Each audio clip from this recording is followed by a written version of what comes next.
Assalamu alaikum wa rahmatullahi ta'ala wa barakatuh a todos os telespectadores da ITV. Nós temos uma figura incontornável no panorama islâmico da Beira.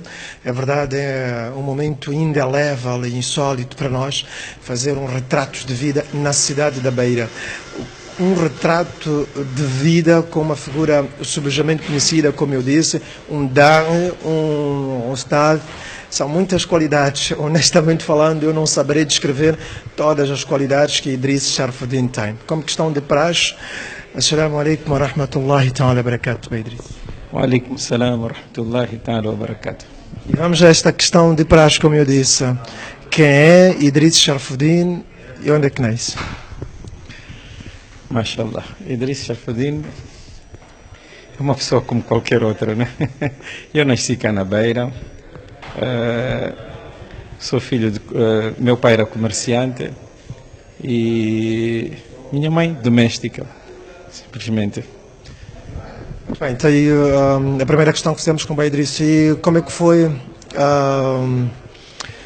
a sua instrução primária? Disse que nasceu na Beira, viveu sempre na Beira e estudou nas escolas da cidade da Beira. Bom, eu nasci na Beira, mas como dizia, meu pai era comerciante e tinha lojas fora da cidade da Beira, no interior daqui da província de Sofala, no sul da província, concretamente no distrito de Machanga e na localidade de Vinho, onde eu passei uma grande parte de infância lá e a escola primária quase fiz toda lá. Mas vim terminar cá na Beira, a quarta classe fiz cá na Beira já. Frequentei lá até a terceira classe, a quarta classe fiz cá na Beira, em 1974. E depois continuei também cá na Beira, até fazer o nível básico. Depois fui para Nampula, na altura havia o chamado Instituto Pedagógico Industrial, estudei em Nampula. Depois voltei para Beira outra vez. Muito bem, estamos a conhecer um bocadinho mais sobre Idriss Sharfuddin. Já disse que viveu no interior de Sofala, fez a sua instrução primária até a quarta classe neste distrito de Machanga, volta à cidade da Beira, depois vai para Nampula.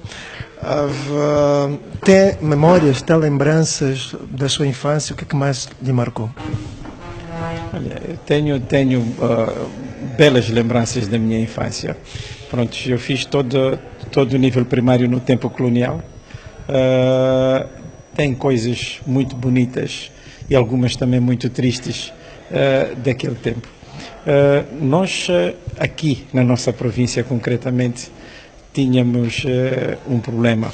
O DIN aqui estava muito fraco nesta altura e principalmente nós tivemos duas situações. Uma é que lá onde nós vivíamos, né, no distrito de Machanga, ali havia uma mesquita e eu tive a sorte, logo quando criança, quando pequeno mesmo, ter professor de madraça, mas que infelizmente por muito pouco tempo.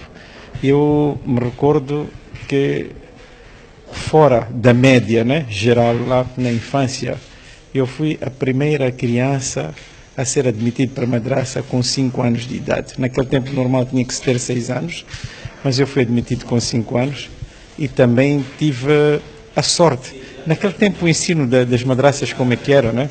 Mas eu tive uma sorte porque geralmente as lições que eram dadas na madraça eram só de 2 linhas por dia ou qualquer coisa. Mas como eu tinha sorte, eu gostava da madraça, queria estudar, eu brincava muito, mas estudava muito, então o professor começou a privilegiar por isso. Então, enquanto outros eram dados lições de 2 linhas, eu recebia a lição de 1 página, às vezes de 1 folha inteira, e cedo progredi, consegui entrar no Coran com 6 anos de idade. E tive esta sorte. Naquele tempo não era normal pessoas com 6 anos estarem no Coran, não é?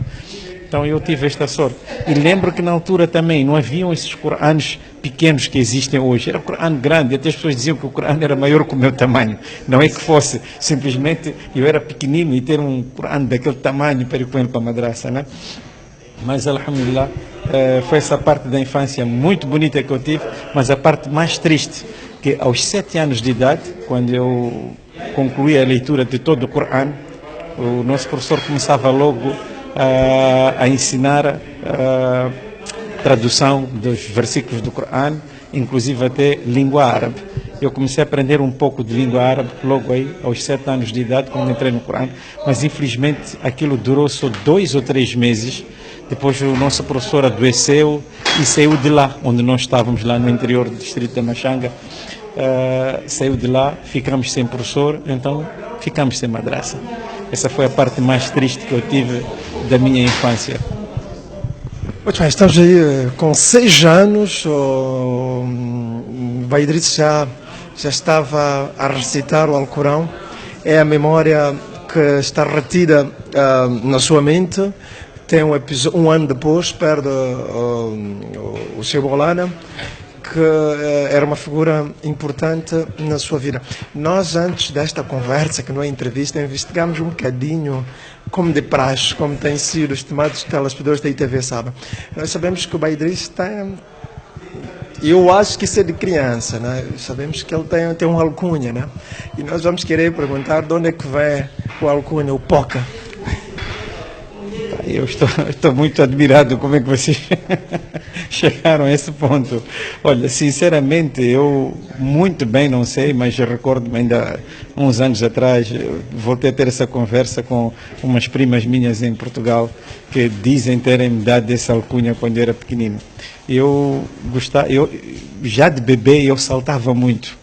Diziam que eu saltava muito, ainda não me tinham, aquele período estavam à espera de me dar o nome, ainda não me tinham dado o nome. Meu nome é Idris, e antes de me terem dado este nome, então diziam que eu saltava que nem pipoca. Por causa disso diziam que eu era pipoca. Inclusive até com 3 anos de idade, nessa brincadeira de saltar, que eu sempre gostava de saltar, com 3 anos de idade eu caí na banheira, tomar banho, caí, inclusive tenho aqui uma marca, uma cicatriz aqui desde essa altura. Então ali ficou mesmo esse termo, quer dizer, de pipoca ficou poca e foi assim. Mas por sorte essa alcunha praticamente desapareceu depois de um tempo. Né? Muito bem, estamos aí. Baidris falou de um assunto, percebe-se que é uma pessoa que tem uma estrutura religiosa, tem uma herança religiosa. Não é comum não é comum uma criança com 5 anos ir à madraça com 4 anos. Ele não só foi à madraça com 5 anos, com 6 já estava neste que é Khair Kitab, que é o Corão Al-Karim. Isso deve-se muito aos seus pais, porque mandar-te com 5 anos à madraça e entrar no Corão é visto que Baidris nasce numa família de estrutura religiosa. Por acaso, alhamdulillah, eu tive por acaso esta sorte, né? Tive esta sorte, apesar de que o tempo, as coisas eram vistas de outra maneira, em que o din naquele tempo era mais praticado por pessoas de uma certa idade. E mesmo assim até posso dizer que meus pais nunca obrigavam a gente a praticar o salat, por exemplo. Não era obrigatório. Quer dizer, não consideravam aquilo obrigatório para nós, de pequeninos, né? Achavam que a gente isto ia fazer mais tarde. Praticamente, nesta altura, que eu estou a dizer que estive na madraça com 6 anos, até 7 anos, o salat que nós não falhávamos era o salat al-asr, porque essa hora estávamos na madraça. Fazíamos este salat. E por vezes, dependendo de épocas, né? No tempo de frio, eu refiro-me no nosso inverno cá de Moçambique, então fazíamos o Asr e o Maghrib no Masjid. Fora disso não fazíamos mais nenhum outro salat. Tinha que esperar o dia seguinte outra vez na hora de madraça. E quando fosse fim de semana, sábado, domingo, não havia madraça, então não havia salat, para nós, na nossa idade. Infelizmente, era por isso que eu disse, eu às vezes lembro certas coisas com alguma tristeza, porque não existia um movimento, um trabalho neste capítulo, né? Mas existia sim preocupação que nós tínhamos que aprender a ler o Corão, aprender essas noções básicas de salat, de taharat, né? Wudu, essas coisas, nós tínhamos que aprender. Isto, de facto, meu pai sempre preocupou e, infelizmente, quando meu pai compra uma casa na Beira, Em 74, como eu disse, eu vim fazer a 4ª classe já cá na Beira. Em 74, por quê? Porque já os meus irmãos mais velhos, porque lá onde nós estávamos, o ensino ia máximo, era o primário, era só até 4ª classe, não havia mais do que isso. Então, meus irmãos mais velhos estavam a ficar em casa de familiares cá na Beira para continuar os estudos. Então, meu pai chegou a uma altura que até onde ia pôr filhos, nós éramos 7 irmãos, até onde ele ia pôr todos em casa de família. Então, meu pai comprou uma casa cá na Beira, numa zona da Manga, que era a zona de expansão daquele tempo, já nos fins do tempo colonial, um pouco antes da independência. Portanto, um ano antes, mais ou menos, da independência, ou um pouco mais, em 74. Então, quando eu vim fazer a 4ª classe cá na Beira, já mudamos todos cá para a Beira outra vez. Embora minha mãe, todos os partos, veio fazer cá na Beira. Não fez nenhum parto lá, em casa de familiares. Minha mãe tinha muita família cá na Beira. Era mesmo de cá da Beira, não é? Então, depois meu pai comprou a casa cá, numa zona onde não tinha nenhum masjid por perto. Então não havia chances de nós irmos a alguma madraça lá. Inclusive até a zona da Manga, hoje não sei se vocês conhecem esta zona, onde está o Masjid Madina, né, era mais ou menos naquela zona onde nós ficávamos ainda um pouco mais para frente. E inclusive talvez mais à frente vamos falar do historial do surgimento daquele masjid, que eu é que estou envolvido também no surgimento daquele masjid. O seu irmão é o presidente. Exatamente. Então lá onde nós estávamos não havia nenhum masjid por perto. Inclusive até no mês de Ramadã nós vinhamos fazer Salat Tarawih na mesquita central. Todos os anos vinhamos fazer o Ramadã cá. Então estávamos fora do ambiente. E já sendo a cidade da Beira com uma percentagem de muçulmanos muito pequena, e nós estávamos ali, onde nós vivíamos, eram poucos muçulmanos. Os muçulmanos existentes ali éramos nós. Portanto, éramos 2 ou 3 famílias ali, e tudo parente entre nós, só. Então não tivemos um ambiente de Islã, para dizer a verdade. Vizinhos todos cristãos ali naquele tempo, e, enfim, tivemos essa dificuldade, não é? Bem, vamos saindo um bocadinho de religião, vamos falar Beidris. Já está na Beira há muito tempo. Vamos fazendo uma analogia com o tempo colonial. Na semana passada tive uma entrevista com um beirense também, e o nosso amado segundo vice-presidente da Assembleia da República, que é um beirense, e ele tocou num aspecto em relação à cidade da Beira. Diz que a grande mística que a Beira perdeu hoje é que a Beira era muito unida, tinha essa característica peculiar. Os beirenses eram muito unidos, visitavam-se muito. Como é que olha, a Beira hoje e a Beira no tempo colonial? Encontra grandes diferenças? Não muito grande, mas de facto diferenças surgiram principalmente com a independência de Moçambique. Então, algumas coisas que ocorreram logo após a independência criaram muita separação. Portanto, com a independência, nós sabemos que deu-se aquela situação política em que muitos abandonaram o país, outros foram expulsos, então dispersamos-nos muito.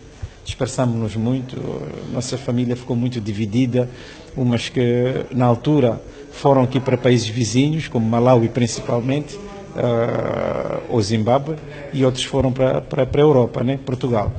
Principalmente Portugal. Depois dali é que começaram a separar para outros países, né? Mas de cá saíram para Portugal. Então, isto criou uma separação muito grande no seio da família. E tivemos aqueles momentos de pânico, medo. Eu tenho familiares que também perderam seus bens com a política de nacionalizações. Então, criou-se um momento muito difícil. Mas nós fomos firmes, achamos que somos moçambicanos e iríamos continuar cá.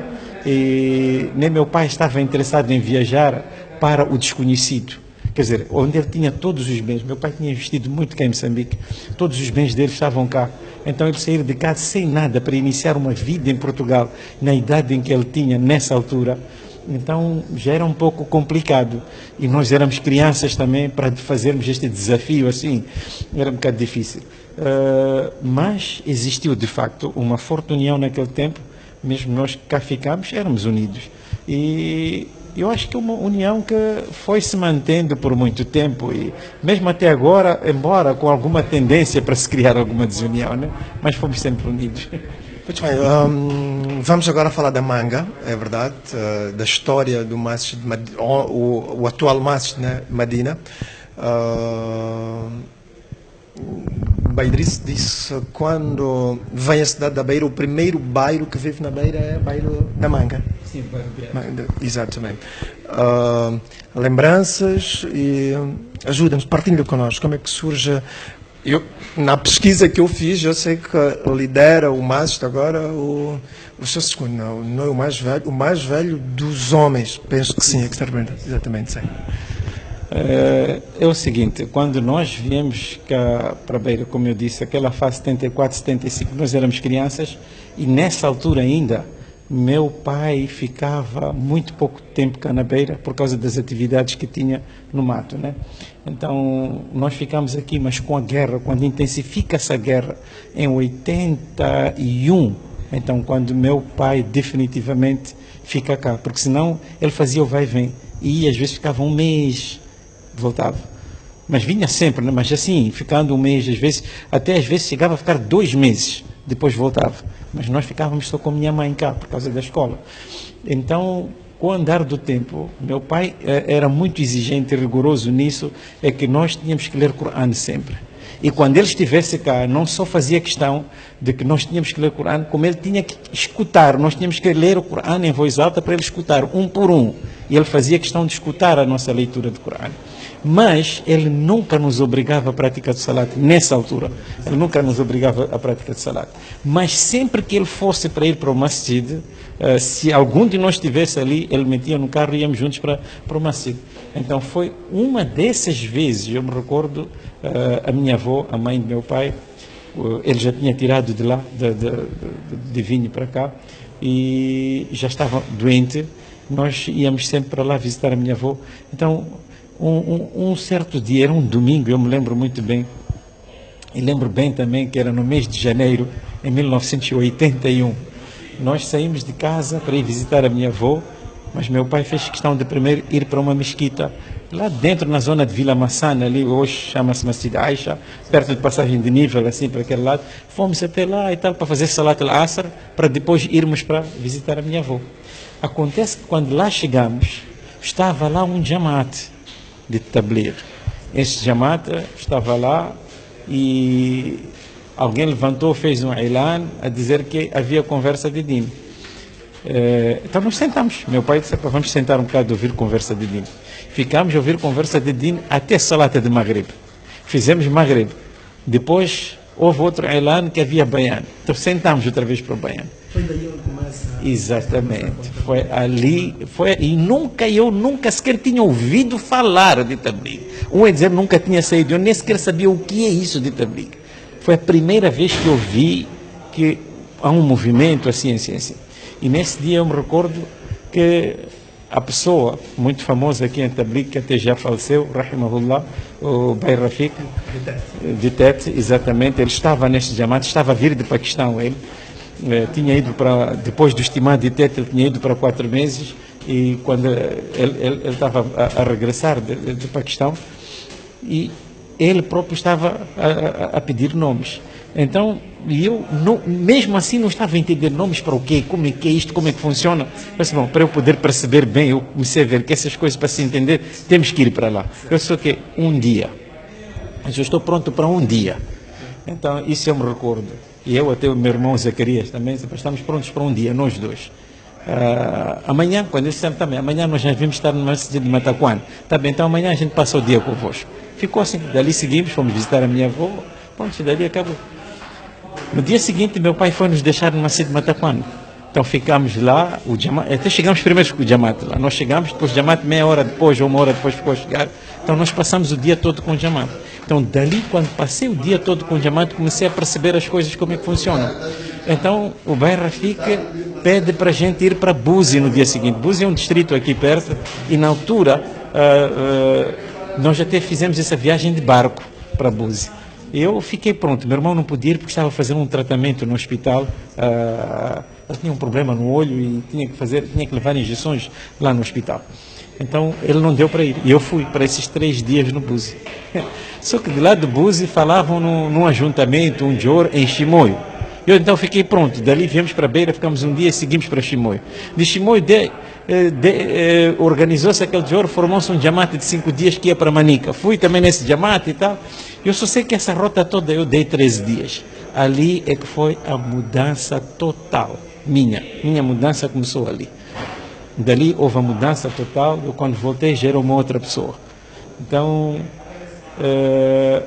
eu quando cheguei já aquela preocupação em casa de contar aqueles hadiths que eu ouvia no Jamaat para minhas irmãs, minha mãe, todos os outros irmãos mais novos também para escutarem aquele hadith, os hadiths. Então fui tendo essa relação dali e passado alguns meses, quando encontrei com outros companheiros, comecei a sair 3 dias já com regularidade.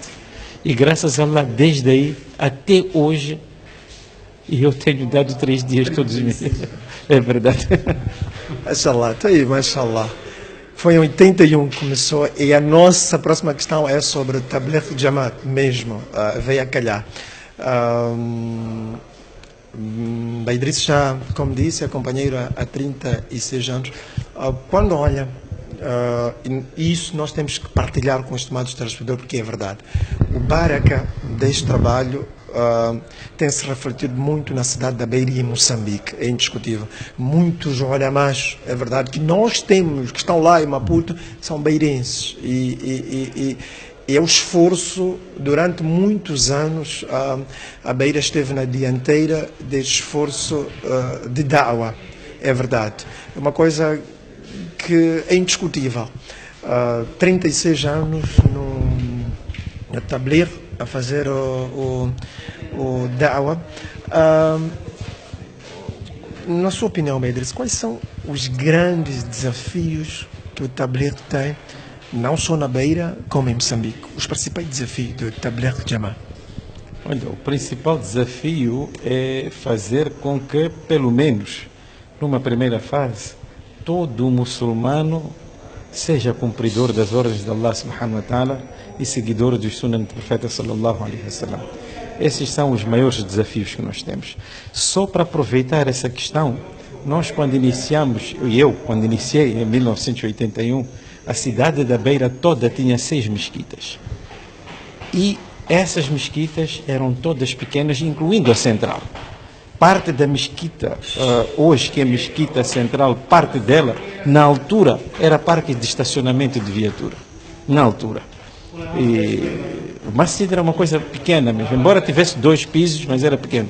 Em que o piso de cima só se usava em 2 ocasiões, que era Juma e mês de Ramadã. Só. Mas hoje, aquilo tudo desenvolveu-se e todas as outras mesquitas que foram surgindo agora, já é cerca de 30 massajids que temos cá na cidade da Beira, é o resultado deste esforço, deste trabalho de da'wah. Então, dali, esses anos todos, o que é que sucede? Em 81, eu na altura era estudante, né, na escola industrial, depois fui para Nampula. Continuar os estudos, e quando eu volto de Nampula, já depois de 3 anos, inclusive quando cheguei em Nampula já era essa preocupação, como iniciar o trabalho de da'wah aqui em Nampula. Não havia, e eu me recordo que quando nós lá chegamos, essa foi a preocupação. Só que nós estávamos no Instituto Pedagógico Industrial, que ficava mais ou menos 14 quilômetros fora da cidade. Aquilo antes era uma cadeia da PIDE, e fizeram aquilo um centro nosso, e que hoje já foi devolvido outra vez, já é uma penitenciária lá. Então era lá onde funcionava o Instituto Pedagógico Industrial. Então nós lá no Instituto também tivemos alguns problemas por causa da política daquele tempo, pelo facto de estarmos a fazer salat lá dentro, e eu e meu irmão estudávamos juntos e dormíamos no mesmo quarto. Aquilo, como eram celas, então cada quarto só comportavam 2 pessoas. Então eu e meu irmão, aquilo era sistema beliche, pusemos uma cama por cima da outra e aproveitávamos o espaço ao lado para fazer os nossos ibadat. Então o da'wah andou dentro da escola, que já fazíamos salates no nosso quarto. Algumas pessoas vinham fazer salat lá. Então, quando em 84 terminamos lá os estudos em Nampula, voltamos para a Beira, dali agora estávamos nesse dilema. Onde nós ficávamos era longe dos massajids. Então começamos nessa preocupação. Mas essa preocupação, já havia umas pessoas, uns senhores idosos da zona, que também já tinham a mesma preocupação. Mas eles tinham carro, iam até Vila Massane, mas já tinham arranjado um terreno. Mas nós fomos ver que o terreno não estava muito bem localizado, conseguimos no Conselho Municipal trocar aquele terreno para aquela zona onde hoje está o Masjid Madina. Então conseguimos ali, meu irmão até ainda batalhou mais do que eu, o Conselho Municipal, para frente e para trás, desenhos, projetos e tal, não sei quantos, e conseguimos aquele espaço que em 1986 começamos a fazer salat lá. E fizemos uma construção precária mesmo, aquilo era de madeira, na altura havia muita madeira prensada, produzida no Ifloma, em Manica. Então fizemos toda a mesquita em madeira prensada, depois coberta com luzalite. Foi assim. E começou-se assim. Aquela mesquita que vocês estão a ver foi construída já em 92, por aí, 92 ou 93. Aqueles primeiros anos, 86, nós iniciamos assim a mesquita de Madina. Mashallah, mashallah, que Allah recompense da melhor forma o Idriss, a sua família, pelo esforço. São 36 anos fazer esforço de din, e os resultados são visíveis. Isto é inquestionável, é insufismável. Vamos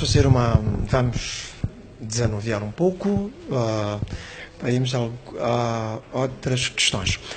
É professora no Instituto Industrial da Beira, já também há muito tempo. Sempre foi um sonho querer dar aulas, ou não havia alternativas nessa altura, optou por dar aulas?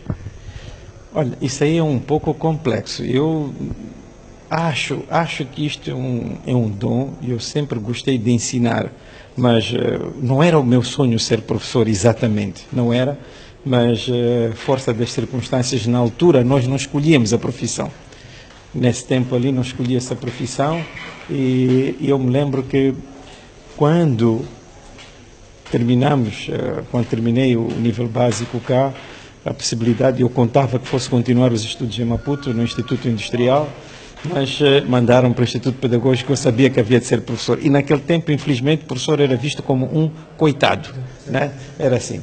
E eu me lembro até mesmo chegando em Nampula, quando eu fui estudar, e se não fosse a vontade de estudar, eu teria desistido, porque todo mundo dizia, ei, pá, coitado, esse professor, ei, pá, coitado. Era assim, infelizmente. Mas eu e meu irmão fomos firmes, conseguimos, aguentamos e estudamos. Daí também a colocação era assim.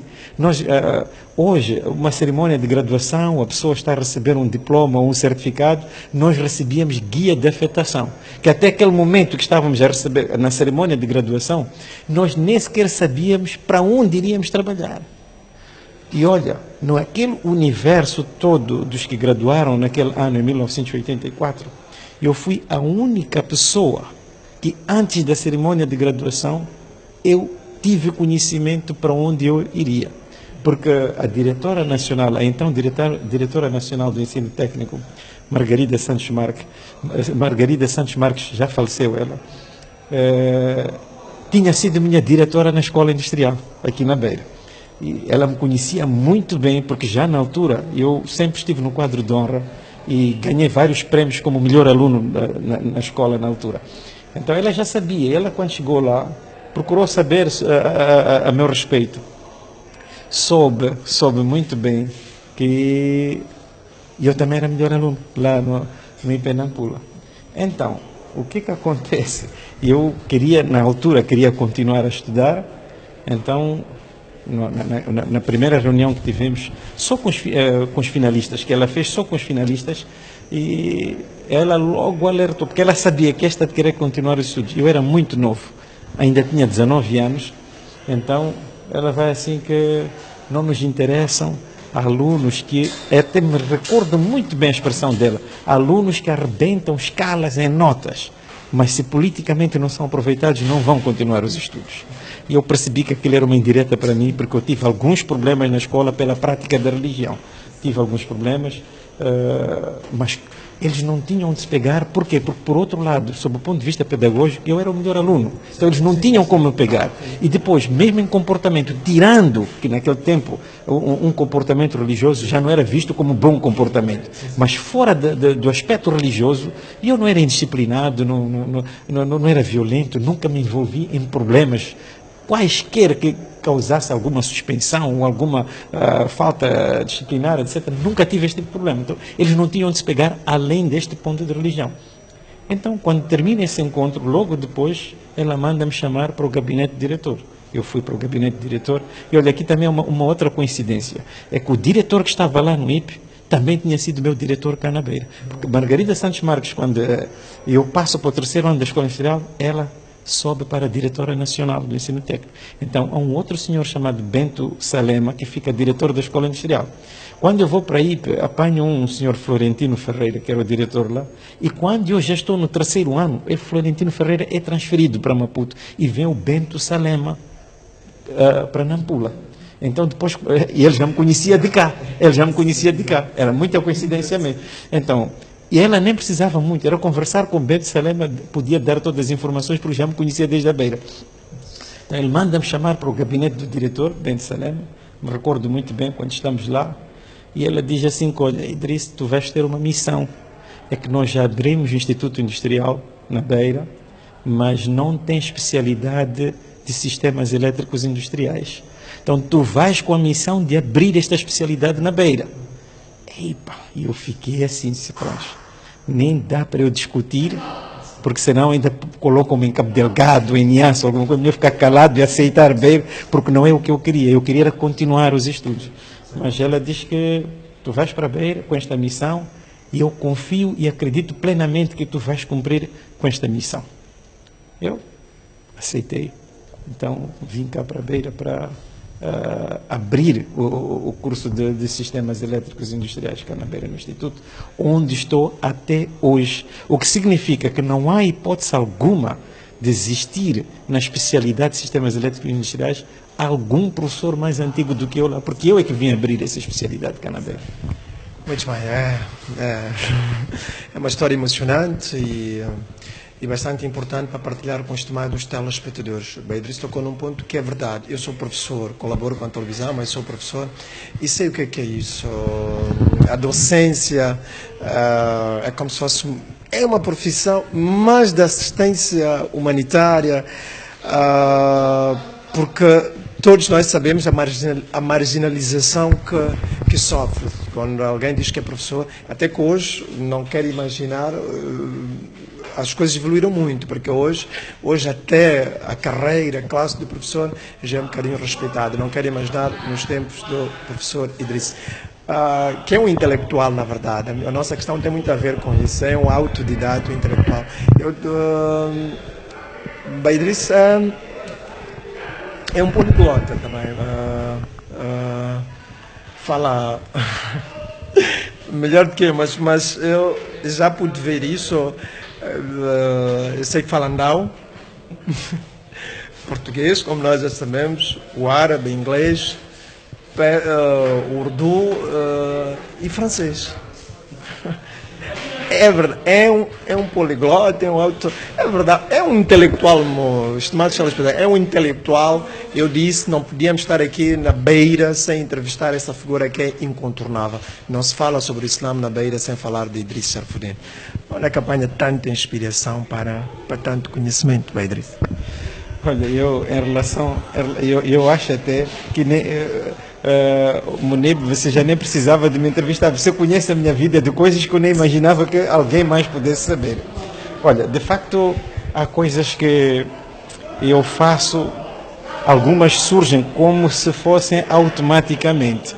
Acredita que quando eu estava a estudar em Nampula, no IP, a maioria dos professores lá eram, na altura, ditos soviéticos, né? Não posso garantir que todos fossem russos. Aliás, alguns eu tinha certeza que não eram, porque conversava com eles. Acredita que quando já estava no 2º ano, eu já estava a falar russo. E lá havia aulas de russo, aulas voluntárias para quem quisesse aprender russo. Mas eu nunca sentei uma vez nessa aula. Simplesmente escutava atentamente as conversas e fui apanhando palavra por palavra.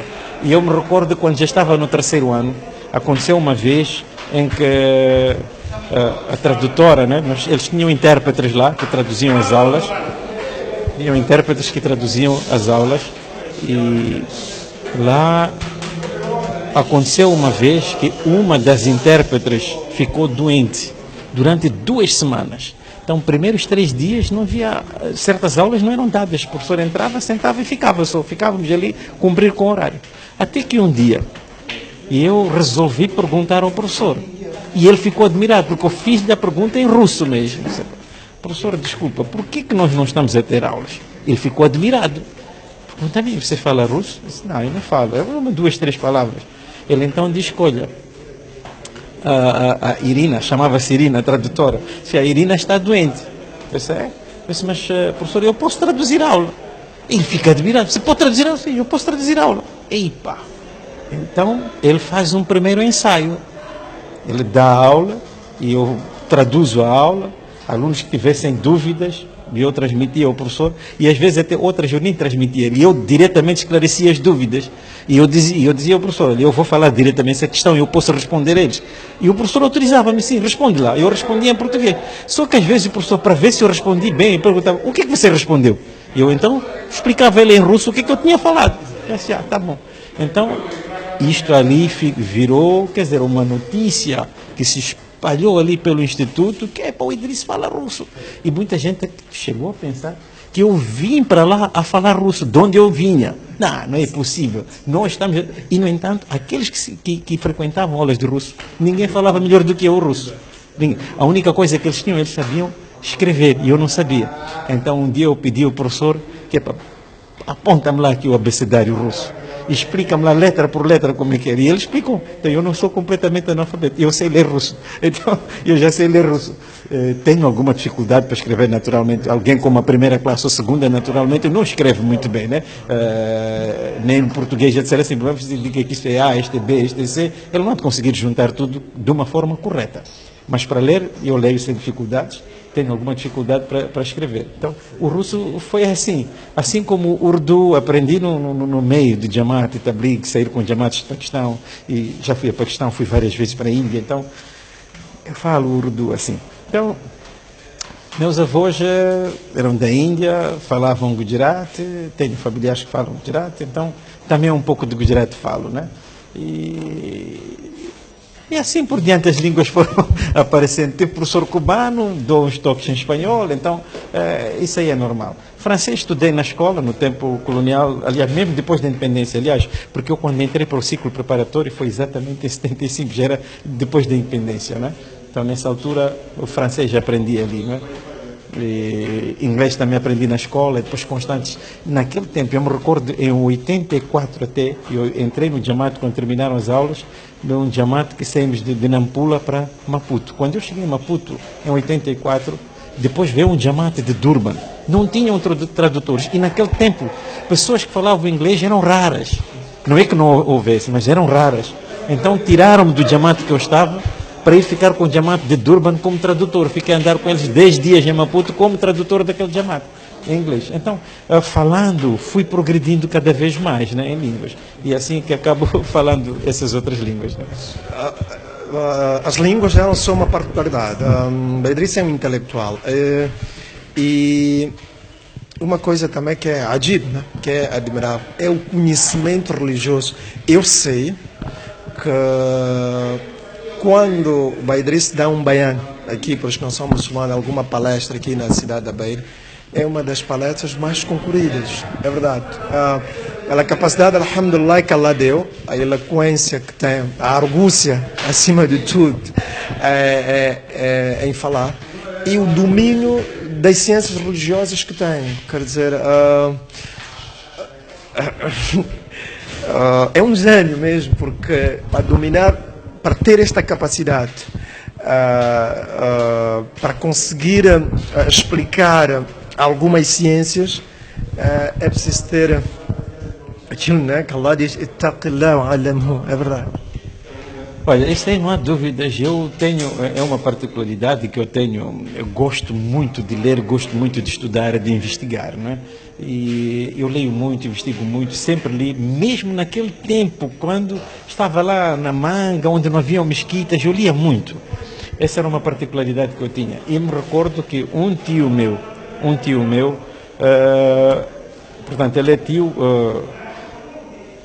do lado do pai dele, o pai dele era de origem árabe, de Iêmen. Ele falava árabe corretamente, este meu tio, mas do lado da mãe dele, que ficava familiar da minha mãe, era primo da minha mãe. Ele era primo da minha mãe. A mãe era irmã do pai da minha mãe. Então, este meu tio diz a mim que, você sabe que isto é o efeito do nome. Às vezes a gente não dá valor, por isso que nossos ulamás dizem sempre que, acho que hoje também falou-se disso, um é dar nome, o outro é dar bom nome, né? Então, ele diz assim, que você sabe seu nome é derivado de quê? Em árabe, eu por acaso não sabia que Idris era nome de um profeta, mais nada. Ele disse, olha, se você for analisar bem este nome, é uma palavra derivada que está no imperativo Idris de Udrus, de estuda, né? De dirasa, darsa, etc. Esse vem dali. Por isso que você é muito estudioso. E eu fiquei espantado com aquela explicação que este meu tio me deu. Muitos anos, nem me lembro quando é que ele falou disso, eu fiquei espantado. Então eu acho que talvez seja do efeito do nome e eu gostava. E acredita que, de facto, naqueles tempos cá, quando nós não tínhamos ulamás cá, nos anos 80, quase não tínhamos ulamás, ou o número de ulamás era muito pouco. Então era difícil depois fazer-se palestras cá, fazer-se baianos, até baianos de Juma. Eu era uma das pessoas que era escalado para fazer o baiano de Juma. Então, porque não tínhamos pessoas capacitadas. Então, aquilo... É com o conhecimento que o bairrista não tinha. Mas costuma-se dizer que na terra dos cegos, zarolho é rei, né? Então a gente reinava porque era zarolho naquele tempo. Sabiam um pouco mais que qualquer outro, então pronto, as pessoas consideravam a gente assim, né? E outra particularidade que eu tenho sempre, gosto muito de ulamás, gosto de sentar onde estão ulamás.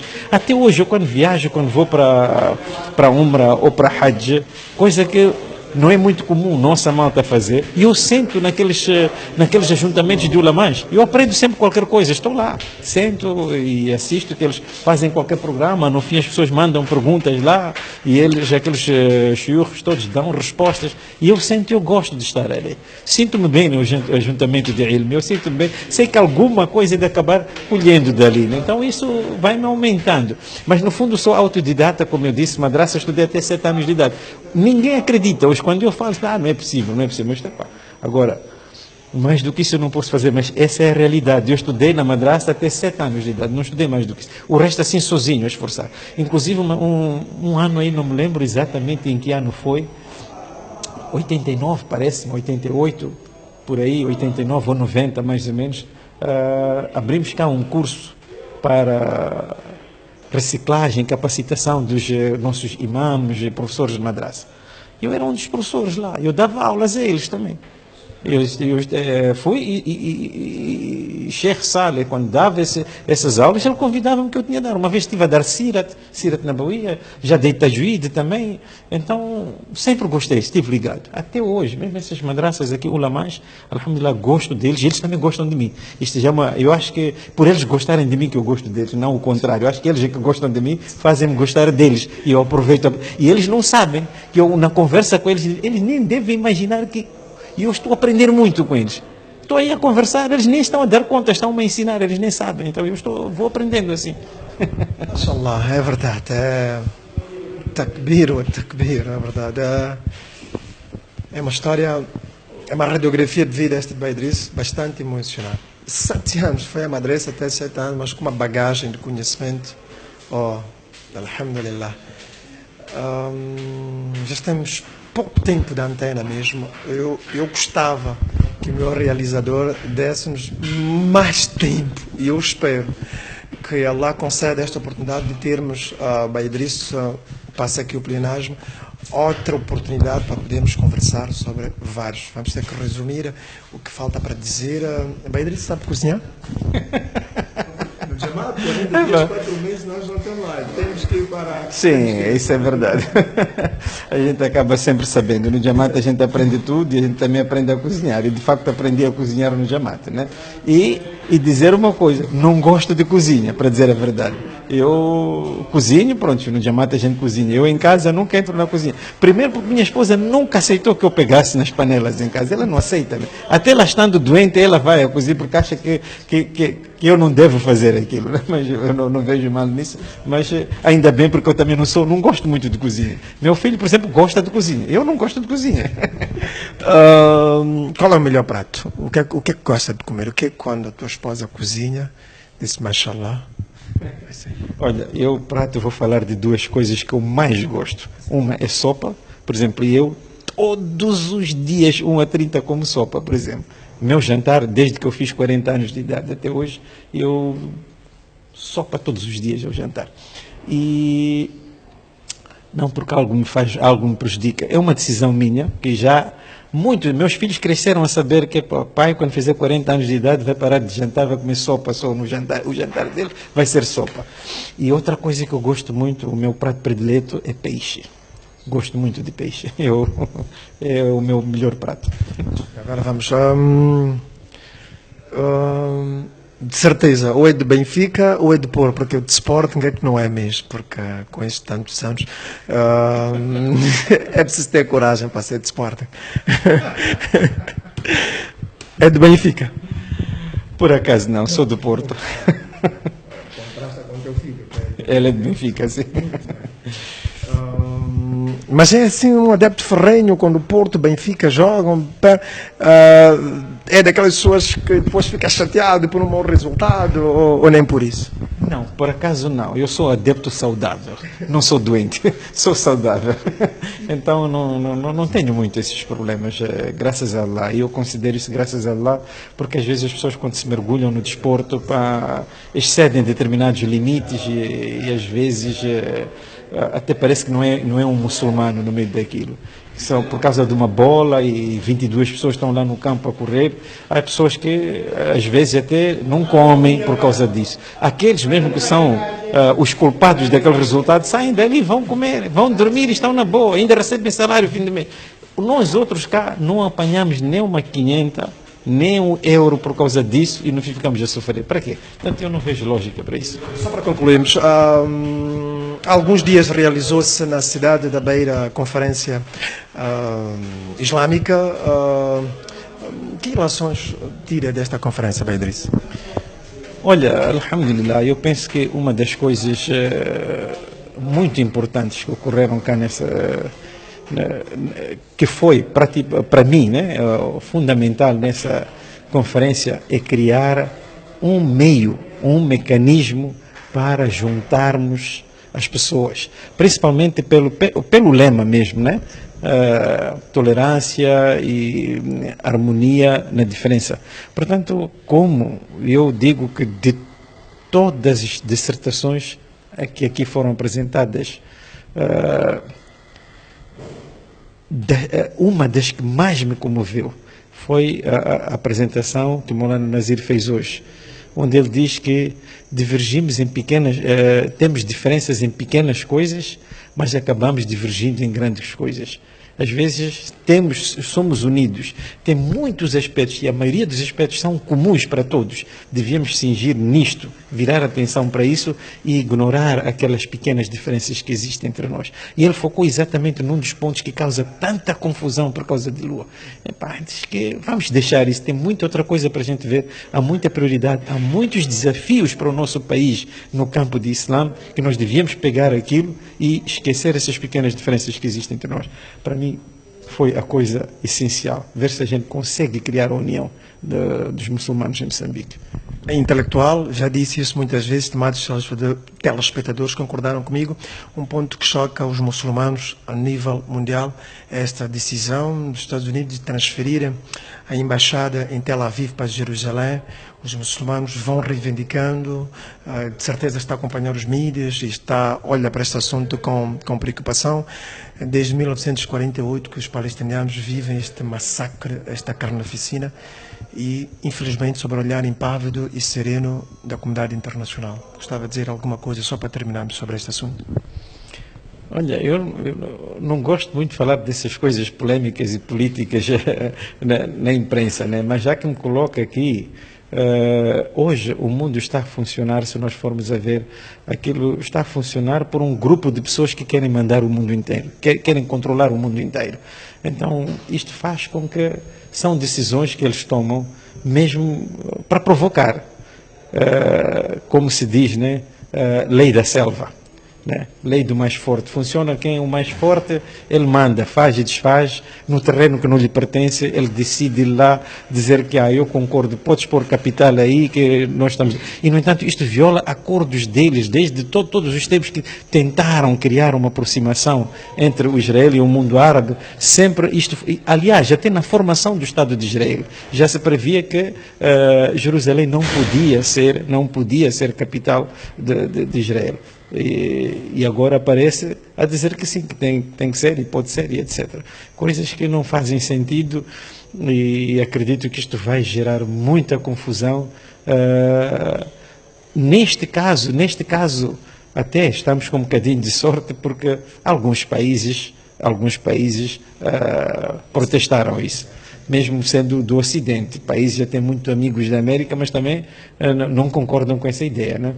Não concordam com essa ideia e acho que isto é muito bom para nós que isso aconteça, porque ali já começa até a afetar a comunidade cristã também, porque eles consideram que Jerusalém é uma cidade sagrada para as 3 religiões. Então... Idriss, o que eu gostava de dizer, eu resumi, há pontos que eu havia de trazer aqui, mas por uma questão de tempo, eu rogo a Allah e que tenhamos nós uma próxima oportunidade para conversar com este grande intelectual, Idriss Sharafudin, que eu gostava de dizer que saltou à vista nesta conversa. Talvez eu entrevistar a você, Munibe. Eu não sei de onde você vem e que conhece a minha vida antes de me perguntar. Isso é que eu precisava de saber. Se eu sou intelectual, você serve de espião, então. Que conhece a minha vida desta forma, mais do que eu esperava, né? Estimados telespectadores da ITV, foi um prazer enorme conversar com este intelectual muçulmano, moçambicano, é verdade, que fizemos uma evolução da sua vida, uma radiografia em 40 minutos, é muito pouco, muita coisa ficou por dizer. Alhamdulillah, hamdan kathira, nós aprendemos muito, porque é aquilo que eu estava a dizer. E realmente eu também, antes de Idriss não dissesse que só foi a madresa, até os 7 anos eu não havia de acreditar, pela bagagem, pelo conhecimento. Alhamdulillah que Allah deu. É um autodidata, é um poliglota, é um verdadeiro intelectual muçulmano. Nós ficamos por aqui e, se Allah quiser, na próxima edição vamos trazer mais um convidado para isso que é o seu programa Retratos de Vida.